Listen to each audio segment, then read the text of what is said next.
Blessings to you, Yaira Nami. This is Joshua from Chosen Vessels, the Preacher's channel. Today is 10/6, 2019. The following topic discussion was proposed by Yarad Ben Ya, and it is about one of Jesus' last words on the cross. Eli Eli or Eloi Eloi Lama Sabachtani, which was translated in our English Bible as, my God, why hast thou forsaken me? So, this is yet another abstruse saying of Jesus, which he spoke in the Aramaic language, that we are going to explain by means of the ancient Ewe, the ancient Hebrew, because the ancient Ewe excels the Aramaic. So we'd love to thank Yarad Ben, Mr. Yarad Ben, for the suggestion. As a matter of fact, it was not an easy topic, but we are rather glad to have the opportunity uh, to to have this discussion. And once more, or as always, your comments and remarks or additions, critics, and questions are welcome at any time. And please feel free to post them in the comment section below this video. Thank you again for being a part of this unprecedented move of Yahweh. Eli Eli Lama Sabachtani, from the Aramaic back to the ancient Ewe. In the book of Matthew, chapter 27, verse 46, we read in the King James Version, quote, "And about the ninth hour, Jesus cried with a loud voice, saying, Eli, Eli, lama sabachthani." That is to say, my God, why hast thou forsaken me? Unquote. Now, Eli, Eli, lama sabachthani is in the Aramaic language. Regardless, we are going to treat it like a parable because it is indeed another dark saying of Jesus, Yashi. Jesus is an Ebed, is a Hebrew with a Hebrew mindset, Ebed mindset in Ebed culture. And with that said, what Jesus meant by Eli, Eli, lama sabachthani can only be approached from an Ebed or an Hebraic standpoint. So let's take the word forsaken for example. The word forsaken, which is used in our English KJV Bible. My God, why hast thou forsaken me? So the definition of forsake, according to the English dictionary, is, quote, to abandon, to give up, to leave permanently, to renounce, unquote. So, uh, so God or Yahweh left Jesus permanently or renounced and abandoned him, yet resurrected him again on the third day. So that's the question. If we go with this definition of to forsake according to the Western mindset. And there is a similar popular belief among the Gentile believers that God has forsaken and cast away his people, the Hebrews. But Paul corrected them that they misunderstood the scriptures. In the book of Romans, chapter 11, verse 1, in the King James Version, we read, quote, I say then, this is Paul speaking here, I say then, hath Yahweh cast away his people? God forbid, for I also am an Israelite, of the seed of Abraham, of the tribe of Benjamin, unquote. So, forsaken, okay, is not understood in the Ave in the Hebrew as a permanent, okay, forfeiture as it is in the English language. This is what the word to forsake means in the Ave, in the ancient Ave, and the reference is the same in the Ave Bible, Matthew 24, verse 46. And then the word is the terminology is gle d, the ga, the ba, the la, and the d, b, la, the d. So, and this is where the secret about the word forsaken. This is where the secret is.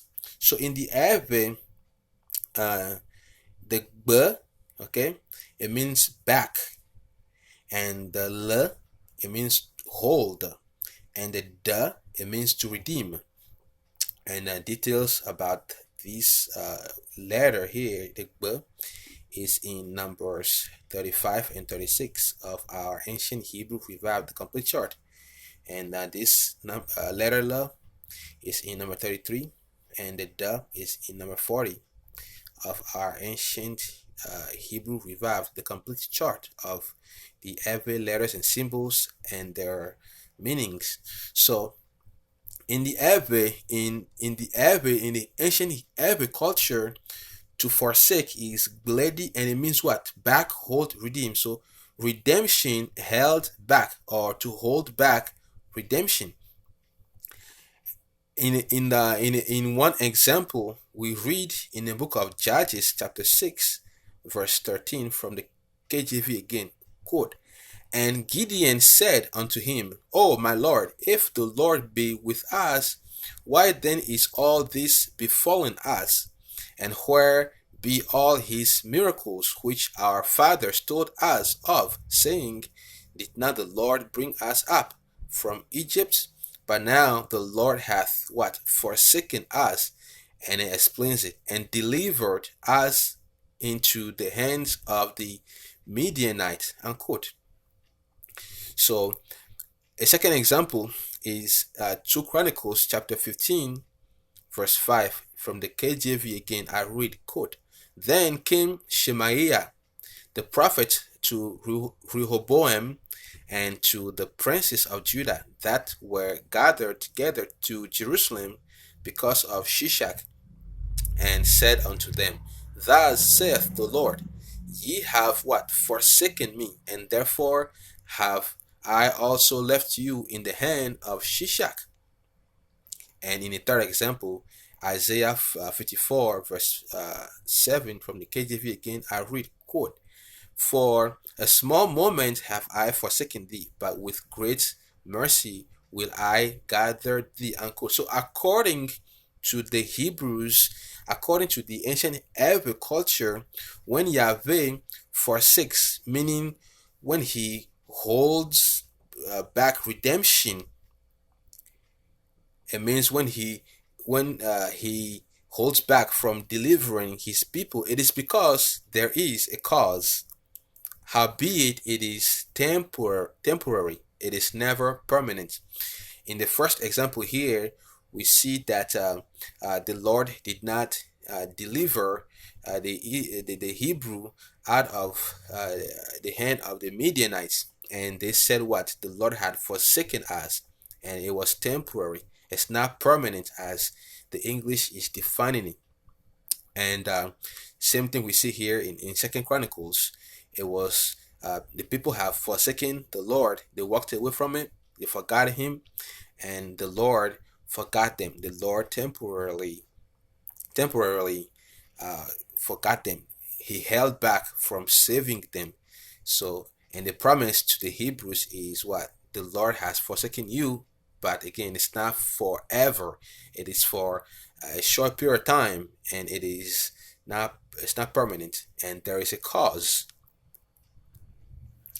So forsake, it means redemption held back. Now let's connect that with Jesus' saying, Eli Eli Lama Sabachtani. So Jesus already knew full well the objective of his mission. However, it is the thought of dying on the cross, of dying, facing death, that he constantly struggled with. Often he wished that Yahweh would just come with an alternative salvific plan other than him dying. We have three examples here. The first one is in Luke chapter 9, verses 30 and 31.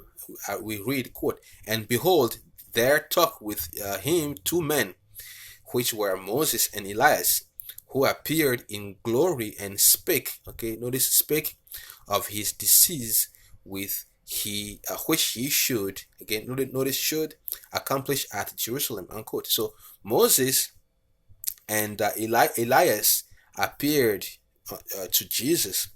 And what have they done? What happened? They spoke with him, and then the word for to speak in the ancient Hebrew is what? The fa. It means what? To cause, to accept, to admonish. So in this first example, it is obvious that Jesus was struggling with the idea of having to face death. Okay, for him being immortal, for him being a deity, it is a step down. It is coming down.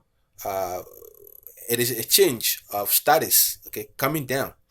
And in the second example, we read it again in Matthew 26, verse 39, that I read, quote, "And he went, Jesus went a little further and fell on his face and prayed, saying, Oh, my Father, if it be possible, let this cup pass from me.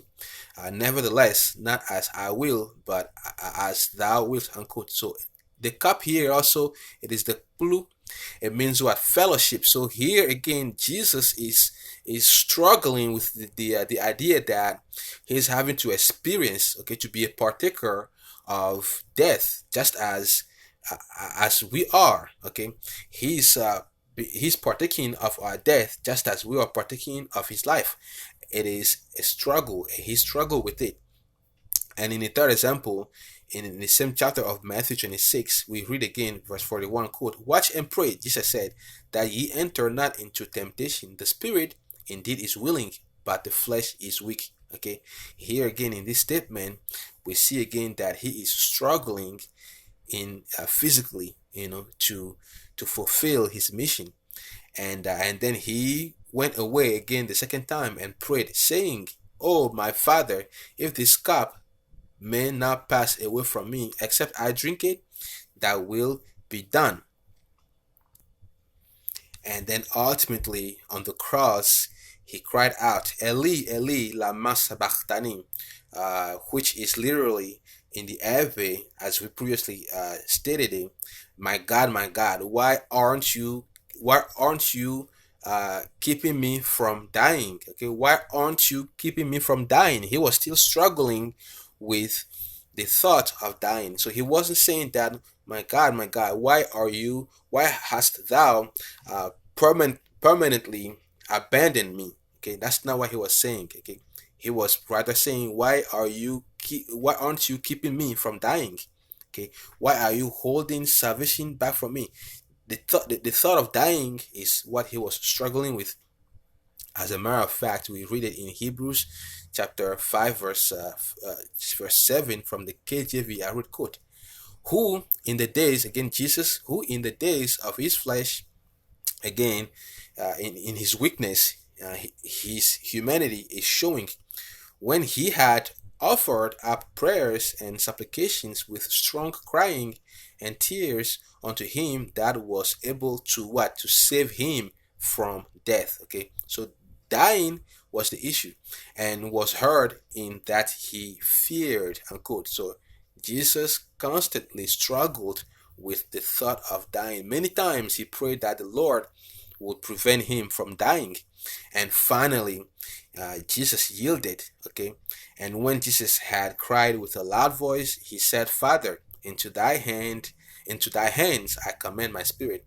And having said thus, he gave up the ghost. So Jesus finally yielded, okay, They could not have killed him, and had he not complied with the Father's will, had Jesus resisted death, all of us would have been lost forever. So he yielded, and in conclusion, we are the cause, we are the reason, and the question again is, why didn't God keep Jesus from dying? Okay, Isaiah 59 verse 1 reads, quote, "Behold, the Lord's hand is not shortened that it cannot save, neither his ear heavy that it cannot hear," unquote. And again, it is written in the law long ago in Leviticus 27 verse 29. I read, quote, "None devoted," okay, it means none marked, and the cross is the mark. If you study the ancient Hebrew, you cannot miss it. Okay, none devoted, none marked shall which shall be devoted of man shall be redeemed, but surely be put to death, unquote. So that's why Pilate tried to redeem Jesus, and the people try to redeem him, but because he has the mark on him, the cross on him, he could not be redeemed. It was divine. It was set in stone that he must be uh, the propitiation for our sin. He was dedicated for our salvation. The reason is, for God so loved the world that he gave his only begotten Son, that whosoever believeth in him should not perish but have everlasting life. As the song says, we are the reason why Jesus willingly surrendered his life, and we are the reason why he suffered and died. So Jesus' statement, Eli Eli Lama Sabachtani, in his statement, we rather see Jesus' humanity, his constant prayer to Yahweh to keep him from experiencing death. And it is nothing like God abandoning uh, him forever, as the English translation seems to imply. And Jesus knew and understood his mission. Doing the will of Yahweh was his purpose, was his goal, and that's why he came to earth for. The experience was frightening and the task was daunting from start to finish, but Jesus consented and complied with the will of Yahweh, in order that what was written concerning him in the prophecies might fulfill. So thanks for watching, and stay tuned because we have more videos coming to you soon. And until next time.